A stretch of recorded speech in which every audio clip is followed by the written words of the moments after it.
நண்பர்களாக சென்ற வருங்கால டாக்டர்ஸுக்கு இப்படியா நடக்கணும்?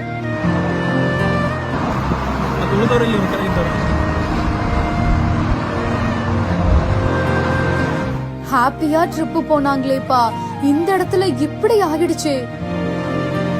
மாயமான இளம் பெண்களை கடல் முழுக்க தேடி அலைந்த படகு. சூரிய அஸ்தமனத்தை பார்க்க சென்ற பெண்கள் இப்போ இந்த உலகத்திலேயே இல்ல.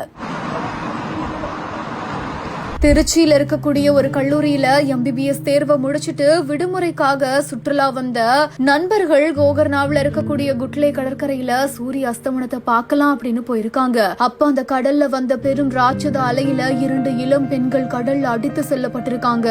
உடனடியா அதை பார்த்து அந்த பகுதியை சேர்ந்த ஒருத்தரும் அவங்கள விரைந்து சென்று காப்பாத்தின போதிலும் அவருமே அந்த அலைகள் காரணமா ஆபத்துல சிக்கியிருக்காரு. சம்பவம் குறித்து தகவல் அறிந்ததுமே குட்லே கடற்கரையில இருந்து சாகச படகு ஒன்ன உடனடியா விரைந்து வந்து மீட்பு பணியில ஈடுபட்டிருக்காங்க மீட்பு குழுவினர். கடல்ல விழுந்த இளம் பெண்கள் 2 பேரையுமே அந்த படகு தேடி அலைந்திருக்குது.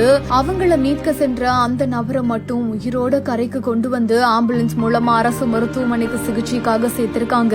ஆனா அந்த 2 இளம் பெண்கள் பரிதாபமா உயிரிழந்திருக்காங்க. தமிழ்நாட்டுல இருந்து இன்ப சுற்றுலா செல்லலாம் அப்படின்னு நண்பர்களோட வந்த இளம் பெண்களுக்கு இப்படியா நடக்கணும் அப்படின்னு இந்த ஒரு சம்பவம் பாக்குற அனைவரையுமே கலங்க வச்சிருக்குது.